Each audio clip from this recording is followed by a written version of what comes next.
গল্পের নাম শেষ বিকেলের আলো। রবি যখন জন্মায় তখন পৃথিবী তাকে কোনো স্বাগত জানায়নি। কোনো হাসপাতালের পরিষ্কার বিছানানি নয়, তার জন্ম হয় মাটির ঘরে, খড়ের বিছানায়। মা শুকনো হাসি দিয়ে বলেছিলেন, এই ছেলে একদিন আলো হবে। কিন্তু আলো তো তখন তাদের ঘরেই ছিল না। একটা পুরনো কুপির নিচে কাপা কাপা আলো জ্বলে, আর তার আশেপাশেই গরিবীর অন্ধকার। রবির বাবা ছিলেন একজন দিনমজুর।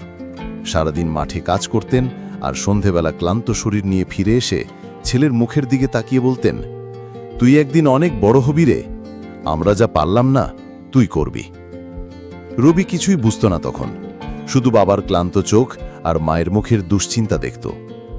স্কুল, হ্যাঁ, একসময় ভর্তি হয়েছিল, কিন্তু পড়ার চেয়ে পেটটা আগে, এই কথাটা খুব ছোট বয়সেই সে বুঝে গেছিল। রোজ সকালে খালি পায়ে মাঠ পেরিয়ে যেত স্কুলে, কিন্তু দুপুরে যখন সবাই টিফিন খেত রবি একা বসে থাকত। টিফিন বক্সে কিছুই থাকত না। মাঝে মাঝে শিক্ষকরা জিজ্ঞেস করতেন, টিফিন আনিসনি? রবি হেসে বলতো, না, আজকে খেতে ইচ্ছা করছে না। কিন্তু সত্যি কথা ছিল, ঘরে খাবারই ছিল না। তবু সে পড়ত, রাতে কুপির আলোয় কাঁথা মুড়ে। মা বলতো, এই আলোতেই যদি তোকে একটু এগিয়ে নিতে পারি, তাহলে সেই আলোয় একদিন তুই পুরো পৃথিবী দেখবি। দিন যায়, মাস যায়, বছরও। একদিন হঠাৎ বাবার শরীরটা খারাপ হতে শুরু করল। ডাক্তার দেখানোর টাকা নেই, গ্রামের হেকিম একমাত্র ভরসা, কিন্তু কিছুই কাজে এলো না। এক রাতে বাবার শ্বাস থেমে যায়। রবি তখন মাত্র 10 বছরের। শোক কি সে তখনও বোঝে না, কিন্তু মায়ের মুখ দেখে সে বুঝে যায় পৃথিবীটা এবার আরও কঠিন হতে চলেছে।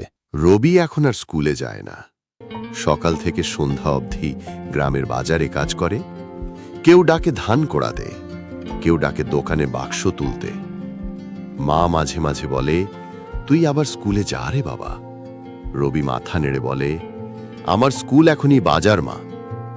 একদিন বাজারে এক লোক আসে শহর থেকে। একটা চায়ের দোকানের জন্য ছেলে প্রয়োজন।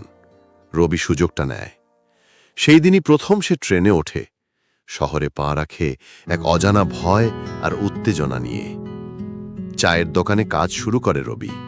সকাল 6টা থেকে রাত 10টা। কাজ, শুধু কাজ। কিন্তু একদিন হঠাৎ দোকানের পাশে একটা ছোট লাইব্রেরি চোখে পড়ে রবির। রাত 10টার পর দোকান বন্ধ হলে সে গিয়ে বসে পড়ে লাইব্রেরির বারান্দায়। তখন সে আবার বইয়ের স্বাদ পায়। অক্ষরগুলো আবার প্রাণ পায় তার চোখে। সেই লাইব্রেরির দাদা একদিন তাকে জিজ্ঞেস করে, তুই কি আবার পড়তে চাস? রবি বলে, হ্যাঁ দাদা, খুব পড়তে ইচ্ছে করে। তারপর সে ফের ভর্তি হয় ওপেন স্কুলে। দিনে কাজ, রাতে পড়া। জীবনটা 2 ভাগে ভাগ হয়ে যায়, রুটির জন্য লড়াই আর স্বপ্নের জন্য যুদ্ধ। এইভাবে সে মাধ্যমিক পাশ করে, তারপর উচ্চ মাধ্যমিক, পরে একটা কলেজে ভর্তি হয়, রাতের কলেজে। দিনে সে এখন একটা ছোট অফিসে পিয়নের কাজ করে। মাঝে মাঝে ক্লাসে ঘুমিয়ে পড়ে ক্লান্তিতে, কিন্তু মনটা কখনো ঘুমায় না। তার ভেতরে একটা আগুন সব সময় জ্বলতে থাকে। মায়ের কথা মনে পড়ে, বাবার শেষ কথাগুলো মনে পড়ে। কয়েক বছর পর রবি একটা কোম্পানিতে চাকরি পায়, ডেলিভারি এক্সিকিউটিভ হিসেবে। সেখান থেকেই জীবনের বাগ ঘুরে যায়। সে সময় সে নিজের একটা ছোট স্টার্টআপ শুরু করে, সানরাইজ ডেলিভারি। দুজন বন্ধু মিলে। শুরুটা খুব কঠিন ছিল। বাইক নেই, অফিস নেই, শুধু স্বপ্ন। কিন্তু তারা হাল ছাড়েনি। প্রথম বছর 5টা অর্ডারও ঠিকমতো আসেনি। দ্বিতীয় বছর একটা ছোট ঘর ভাড়া নেয় অফিস হিসেবে।